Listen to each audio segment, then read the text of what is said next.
தென்னிந்தியாவில் யூதர்களின் குடியேற்றம் உடுப்பியில் ஏற்பட்டது. யூதர்களின் வம்சாவளி தொழில் வணிகம்தான். இவர்களுக்கும் உடல் உழைப்பிற்கும் எக்காலத்திலும் தொடர்பு இருந்ததில்லை.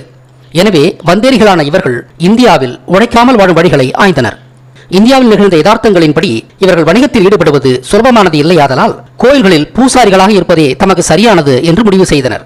யூதர்கள் உலகில் எங்கு சென்றாலும் அந்தந்த மண்ணின் மக்களை அடிமைப்படுத்தியே வாழும் இயல்பு கொண்டவர்கள். நாடோடிகளான இவர்கள் மண்ணின் மக்களை அடிமைப்படுத்த வேண்டுமானால் சமூகத்தை பிரித்தாள வேண்டும் என்ற தத்துவத்தை கரைத்து குடித்தவர்கள். எப்படி பிரிப்பது? இங்குதான் இந்த மண்ணில் மக்கள் பல வண்ணங்களில் இருந்தது இவர்களின் சிந்தனைக்கு வந்தது. மக்களை நிறத்தின் அடிப்படையில் பிரித்தால் என்ன? வேளாளர்கள் கருப்பாக இருந்தனர், வணிகர்கள் மாநிறமாக இருந்தனர், வந்தேரிகளான இவர்கள் வெள்ளை வெளியர் என்றிருந்தனர். இவர்கள் வந்த காலம் மன்னராட்சி காலமானதால் மன்னர்களையும் உள்ளடக்கிய நால்வண்ண கோட்பாட்டை முன்மொழிந்தனர். அதன்படி கருப்பாகவும் கடின உழைப்பாளிகளாகவும் இருந்த வேளாளர்கள் சூத்திரர் என்ற இழிவான கடைசி ஜாதியாகவும், வெள்ளையாயிருந்த வந்தேரி யூதர்களான தங்களை பிராமணன் என்ற உயர்ந்த சாதியாகவும், மாநிலமாக இருந்த வணிகர்களை வைசியர் என்ற இடைப்பட்ட சாதியாகவும் பிரித்தனர். அதிகார மையங்களான அரச குடும்பங்கள் வணிகர்களுக்கு மேலாகவும் பிராமணர்களுக்கு கீழாகவும் சத்திரியர் என்று பெயரிடப்பட்டது.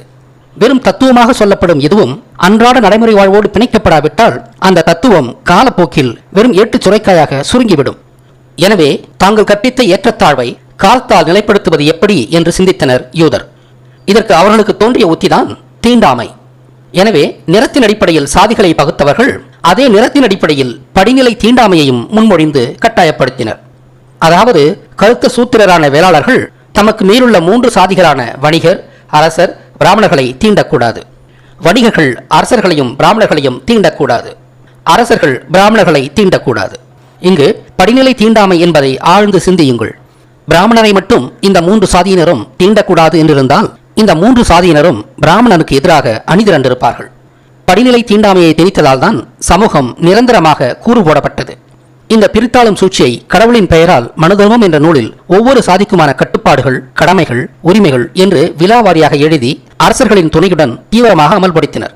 இதன்படி படிநிலை தீண்டாமைக்கு பழக்கப்படுத்தப்பட்ட இந்த மண்ணின் மக்கள் ஒருபோதும் ஒன்று சேரமாட்டார்கள். எனவே வந்தேரி யூதர்களாகிய தங்களுக்கு ஒருபோதும் இங்கு ஒன்று திரண்ட எதிர்ப்பு கிளம்பாது என்பதே அவர்களின் திட்டம். ஏதோ நமது மன்னர்கள் இவர்களின் சூழ்ச்சிக்கு எளிதாக துணை போனார்கள் என்று எண்ணிவிடாதீர்கள். யூதர்கள் உலகிலேயே மிக கொடிய சதிகார இனம். இவர்களே இன்றைய இல்லும் நாட்டிகள் கூட. ஆனால் ஆதிகால இந்திய மக்களுக்கு சதி செய்வது என்றால் என்னவென்றே தெரியாது. எனவே எளிய மக்களான இந்தியர்களை பல 100 ஆண்டுகளாக தொடர்ந்து சதிகள் செய்தே மனு தர்மம் இங்கே அமலுக்கு வந்தது. இருப்பினும் தமிழகத்தில் தெலுங்கரின் ஆட்சி ஏற்படும் வரை இங்கு மனு தர்மம் உண்மையில் செயலுக்கு வரவில்லை.